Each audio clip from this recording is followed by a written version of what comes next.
editor de la jornada Sin Fronteras y ya miembro de esta familia Sin Censura, porque hay muchos temas que abordar, hay muchos temas que discutir. Te saludo con mucho gusto, Jaime. ¿Cómo te va? Buenas tardes. ¿Cómo estás, querido Vicente? Aquí, firmes. Oye, Jaime, pues ¿cómo ves esta pesadilla, este caso de Samuel García y su esposa Mariana Rodríguez, que ojalá que enfrenten a la justicia, a las autoridades, hasta donde tope, Jaime? Sí, fíjate que este caso demuestra hasta qué punto ha resultado tan nocivo la incursión, la irrupción de influencers en la política. Esto es algo que ya se veía venir desde algunos años atrás. El primer caso que resultó desastroso fue el tema de Donald Trump, otro famoso que incursionó en la política con desastrosos resultados. Y el caso del gobernador de Nuevo León y su esposa Mariana Rodríguez ilustra hasta qué punto a veces los influencers pues serán famosos, serán ricos y guapos, pero no tienen sentido ni de justicia social, ni de ética, ni de decencia, ¿no?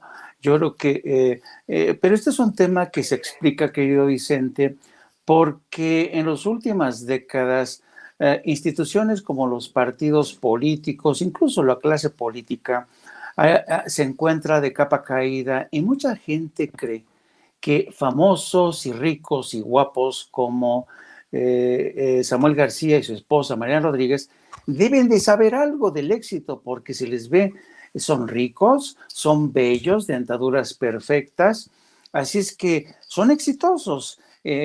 Son la mejor opción para encabezar un gobierno. Mucha gente piensa así.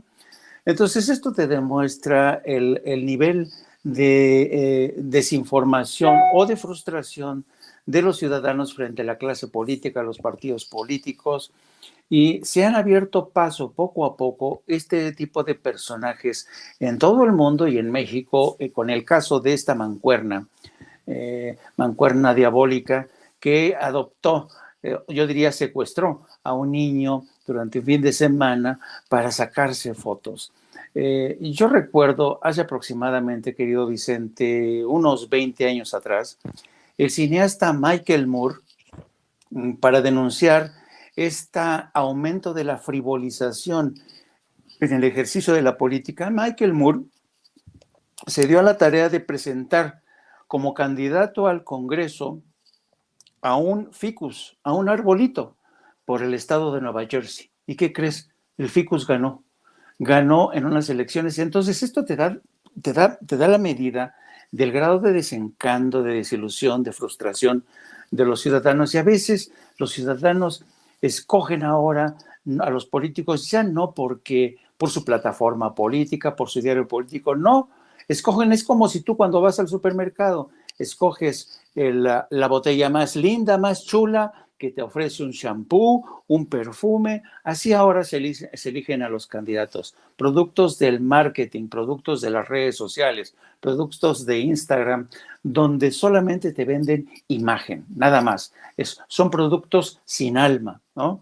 Y lo interesante resulta ser que estos candidatos o esta pareja política también es producto de los nuevos tiempos en los que la llamada generación Z ha irrumpido con los famosos TikToks, con los famosos Twitters que no rebasan los 140 caracteres. Y eso, Vicente, lo que ha hecho es reducir considerablemente nuestra capacidad para reflexionar, para pensar. Los chavos de hoy, tú ponle 2 cuartillas y les da una hueva tremenda leer 2 cuartillas.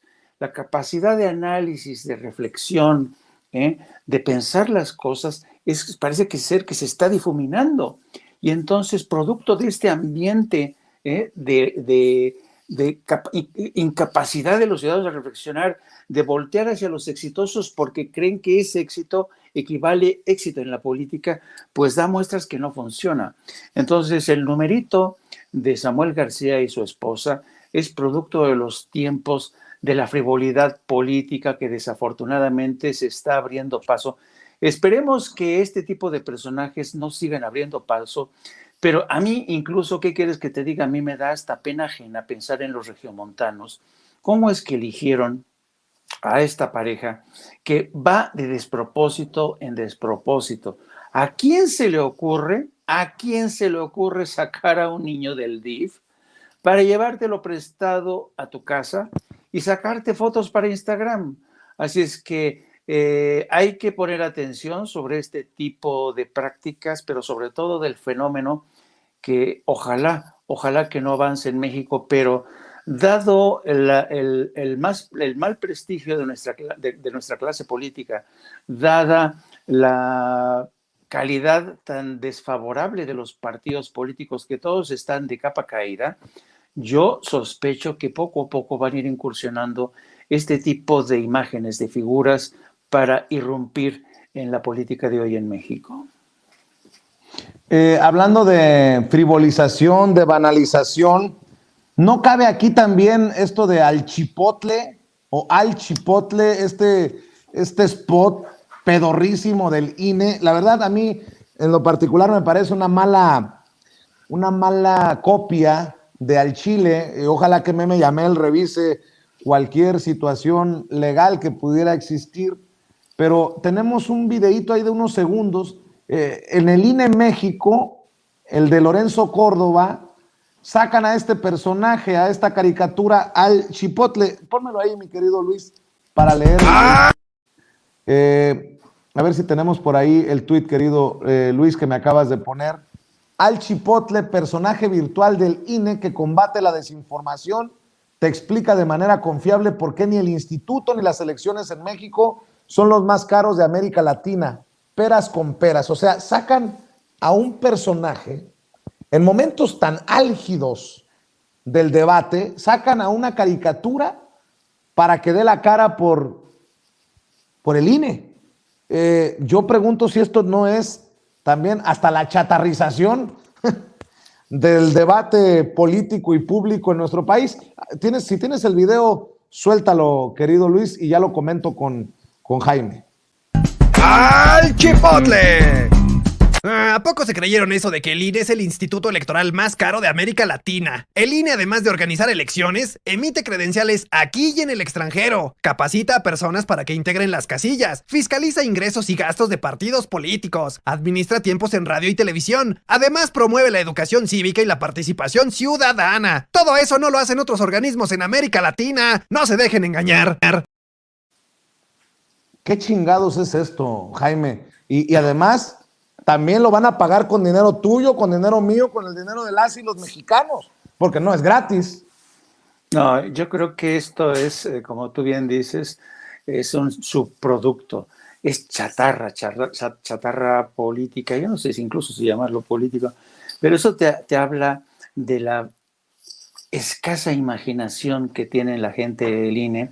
Incluso para mí esto se han dado un tiro en el pie, porque en las redes sociales ya muchos comparan a este muñeco, porque si tú lo pones sin sonido, el rostro, la imagen de Al Chipotle es Lorenzo Córdoba. Ya en mucha gente lo ha rebautizado en las redes como Lencho Córdoba, el chipotle chillón. Así, fíjate, nada más. O sea, francamente, o sea, tenemos un pueblo mexicano que, Dios mío, no, es súper ingenioso. Le sueltas esta campaña que vamos a ver cuánto les costó para tratar de contrarrestar los graves errores que ha cometido el INE y resulta ahora que nos salen con el chile chipotle, ¿no? Digo, por Dios, miren, ahí está la imagen. Si tú comparas la imagen de Lorenzo Córdoba con el chile chipotle, te lo juro que parecen siameses.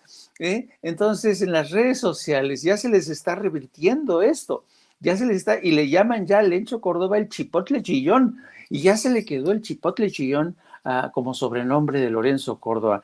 Entonces esto te da una idea de hasta qué punto son torpes, son safios, no saben ni siquiera hacer publicidad ni contrarrestar campañas, hacer una información, campañas de contrainformación que les beneficie, y eso que ganan un montón y gastan dinero en publicidad como casi ninguna otra dependencia Así es que esto solamente confirma que efectivamente el INE realmente está viviendo uno de sus momentos más bajos en la historia reciente de México.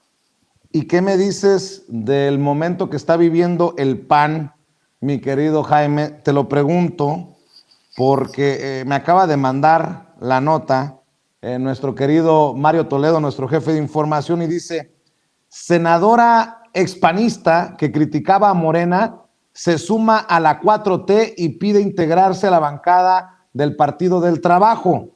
La senadora renunció a 18 años del PAN ante las diferencias que se dieron por la definición de las candidaturas a la gubernatura de Aguascalientes. También están haciendo agua en el PAN, eso sin contar lo del PRI, por los nombramientos del presidente, de dos exgobernadores priistas, Claudia Pavlovich, que hemos hablado de eso largo y tendido, de Aiza, el que se quedó en el puesto de Alito Moreno como gobernador de Querétaro, y ahora en el PAN, pues están perdiendo votos rumbo a la reforma eléctrica, a las votaciones de reforma eléctrica. La senadora Marta Márquez, expanista que fue crítica a Morena y al actual gobierno por el desabasto de los medicamentos para niños con cáncer, se suma a la Cuarta Transformación, pues pidió integrarse a la bancada del PT en el Senado, aliados del gobierno que encabeza Andrés Manuel López Obrador. A través de un oficio que le acabo de mandar, por cierto, a nuestros compañeros de producción, a través de este oficio dirigido a la presidenta de la mesa directiva del Senado, Olga Sánchez Cordero, la legisladora por Aguascalientes solicitó sumarse a la bancada que encabeza la senadora Giovanna Bañuelos. El pasado 12 de noviembre, Marta Márquez informó que renunciaba a sus 18 años de militancia en el PAN tras las diferencias que tuvo con la dirigencia que encabeza Marco Cortés en el proceso del partido para definir al candidato a la gubernatura de Aguascalientes, la cual hoy representa la diputada federal Teresa Jiménez.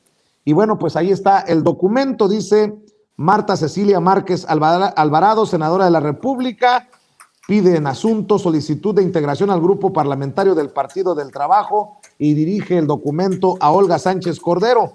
La suscrita Marta Cecilia Márquez Alvarado, senadora de la República, con fundamento en lo dispuesto por los artículos 26, numeral 1, 71 y 72, numeral 1 de la Ley Orgánica del Congreso General de los Estados Unidos Mexicanos y 25 del Reglamento del Senado de la República, atentamente solicito mi integración al grupo parlamentario del Partido del Trabajo.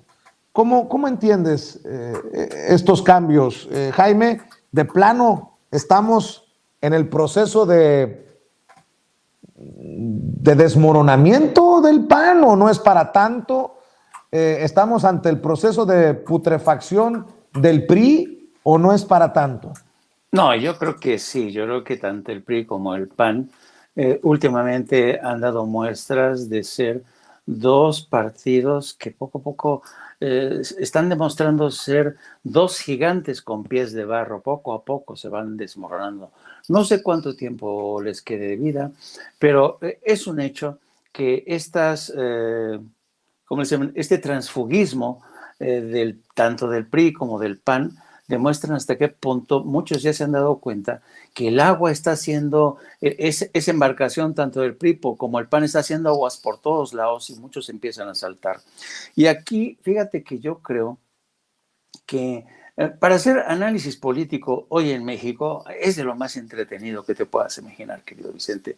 Muchos aseguran, por ejemplo, que la designación de la exgobernadora hoy de Sonora como futura embajadora, futura cónsul en Barcelona, fue un disparo a la línea de flotación del PRI.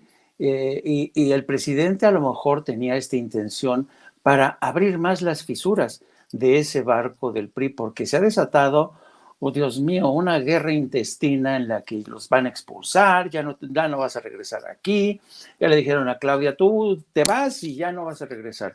Y en el PAN, pues vemos estos, cómo empiezan a desertar, hay demasiado chaqueterismo en estos días en los partidos políticos, y fíjate, la salida, además te digo que para hacer análisis político hoy en México necesitas ser contorsionista casi, ¿no?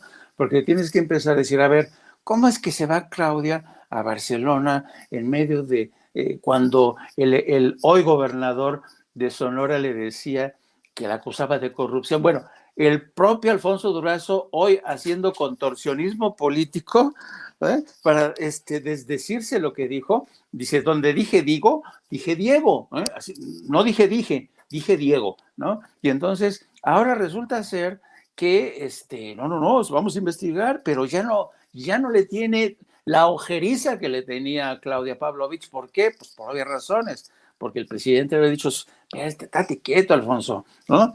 Entonces yo creo, ese es el caso del PRI, como realmente pareciera que el presidente ha lanzado estos misiles en la línea de flotación del PRI, mientras en el PAN la propia incompetencia de su líder, Marquito, Dios mío, está haciendo aguas. Y ya parecen tanto Alito Moreno como Marquito Cortés, parecen como estos generales alemanes que van al frente de sus ejércitos y los van a llevar rumbo al desfiladero, ¿no? Y vamos a ver si el PRI y el PAN resisten estos embates que les llegan desde Palacio o desde las ambiciones de sus propias filas, o de veras, es que la clase política que tenemos hoy, por eso no me extraña los fenómenos que tenemos en Nuevo León.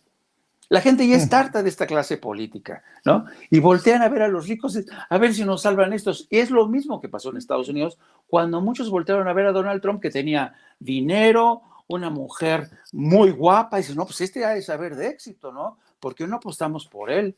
Entonces yo creo que lo que está pasando en el PAN y el PRI es síntoma de una profunda descomposición, que en cuánto tiempo va ese gigante en tardar en desmoronarse, es de pronóstico reservado, pero yo creo que sí están tocados los dos.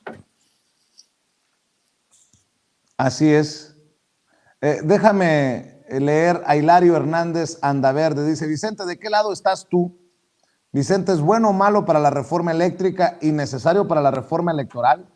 No sé a qué se refiera, si se refiere a que se vino, gracias por cierto, a Laura Ileana Aguayo por el super sticker de 25 pesos. Si me está diciendo que esta legisladora del PAN se brinque al PT, pues creo que hay más posibilidades de que vote a favor de la reforma eléctrica y de la reforma electoral que necesitamos y queremos los que luchamos por la transformación de México. Si se refiere a que de qué lado estoy por criticar, pues del mismo lado, de la transformación. Por eso hago válido lo que dice el presidente, que no lo guardo en mi pecho porque mi pecho no es bodega y porque soy congruente con lo que digo. No puedo, después de llamarle corrupta, después de llamarle miembro de la mafia del poder en Sonora a Claudia Pavlovich, ahora decir felicidades, señora Pavlovich, en su nuevo encargo. Pero al final soy yo, pero yo no soy político, yo no soy gobernante, yo no formo parte de un partido político. Creo que eso lo aclara todo. Permíteme, Jaime, nada más para cerrar, pedir tu opinión acerca del caso de Delfina Gómez, porque el presidente Andrés Manuel López Obrador definió a la secretaria de Educación Pública, Delfina Gómez, como honesta y digna, y para que veas el nivel del panismo, ya te voy a mostrar un tuit de Kenia López Rabadán, pero primero lo que dijo el presidente antes de cerrar la mañanera, mi querido Luis.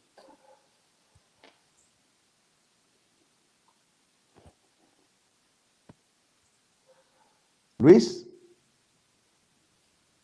vamos a ver lo que dijo el presidente Andrés Manuel López Obrador. Anda distraído, Luis, anda haciendo el collage de la imagen de Lorenzo Córdoba y el chipotle. Mi querido Luis, lo que dijo el presidente sobre Delfina Gómez, por favor. El movimiento. Y entonces la acusan a ella de haberlos obligado y de haberse quedado con el dinero.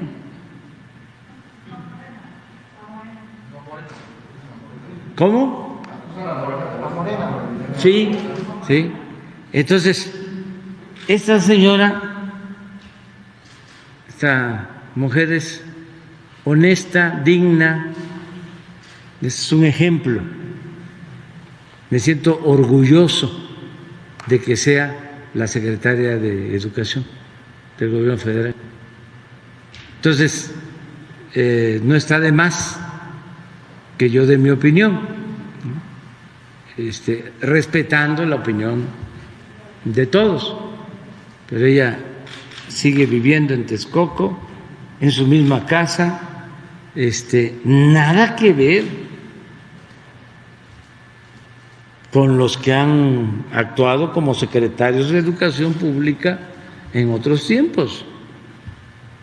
Es cosa de nada más. Ahí está lo que dijo el presidente de Delfina Gómez, quien tiene todo el respaldo del presidente, pero me llamó mucho la atención porque nada más te pido tu opinión para cerrar, querido Jaime. Vi un tuit de Kenia López Rabadán que me pareció grotesco. Dice, a ver, en Morena tienen a Delfina Gómez que le quitaba el 10% del sueldo a los trabajadores. Y en la alianza PAN, PRI y PRD tenemos a Lía Limón, que hoy cumple 100 días de arreglar luminarias, limpiar las calles, hacer buen gobierno. Claro que no somos iguales. Felicidades, Lía. Válgame Dios con estos panistas. Mi querido Jaime, tu comentario para cerrar. Pues fíjate que yo creo que Kenia López Rabadán nos facilita mucho las cosas. Que Vicente, aquí te das cuenta también que la gente del PAN carece de imaginación y tiene poco sentido de la historia y la decencia. Mira, la secretaria de Educación, Delfina Gómez, es una mujer que empezó, tú sabes que ella estudió en la Universidad Pedagógica Nacional, se formó como maestra. Fíjate que es una política sui generis, es una política que viene desde abajo. Es una mujer que es muy brillante, es inteligente esta mujer.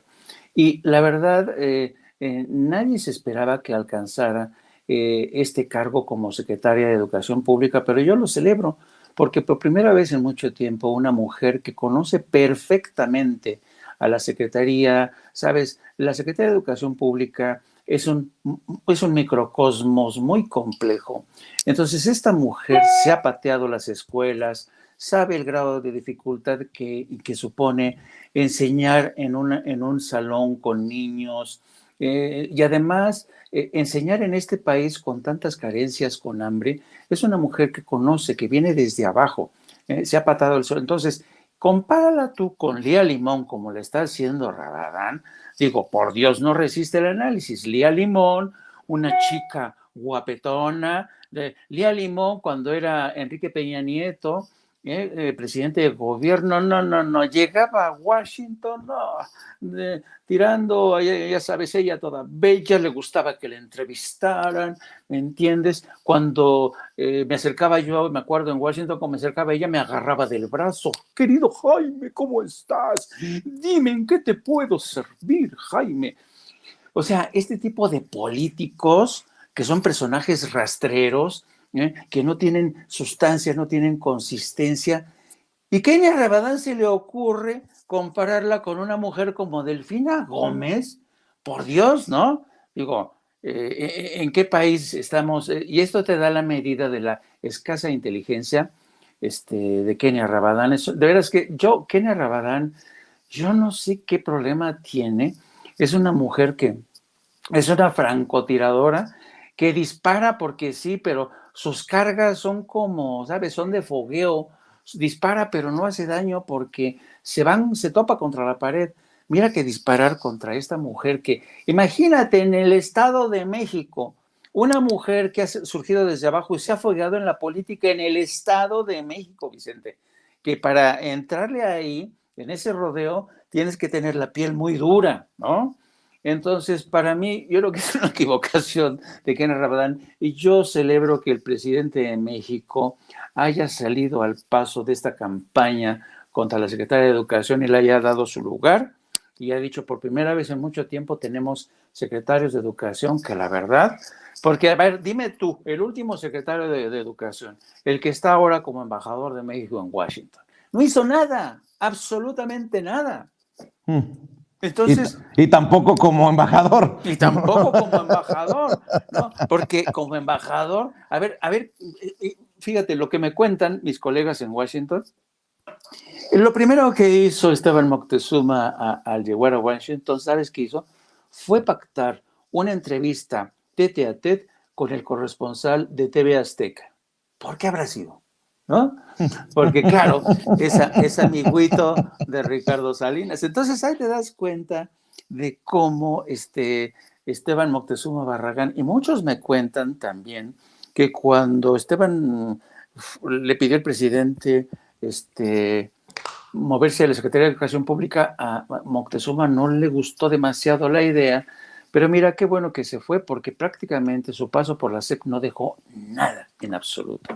Así es que yo creo que andan muy mal encaminados esta Kenia Rabadán. Mi querido Jaime, me da mucho gusto, como siempre, que nos compartas tus opiniones sin censura en este espacio. ¿Por qué no cerramos invitando a la gente para que te apoye en redes sociales, para que te apoye en tus trincheras? Bueno, pues ya saben que yo soy editor de La Jornada Sin Fronteras, así que también les invito para que de vez en cuando se asomen a La Jornada Sin Fronteras del periódico, de nuestro gran periódico La Jornada, y también en este espacio que tengo en YouTube de No Apto para Cínicos, donde yo soy el conductor. Hildy, así la conocen todos, es mi productora, y en las redes sociales, en la cuenta @Jaime Yourno o Journo, ahí les espero a todos los que se quieran sumar, y muchísimas gracias por tu generosidad, querido Vicente. Como siempre, Jaime, un abrazo y nos vemos mañana, si Dios lo permite. Cuídate, un abrazo. Un abrazo. Cuídate. Y bueno, ya está listo también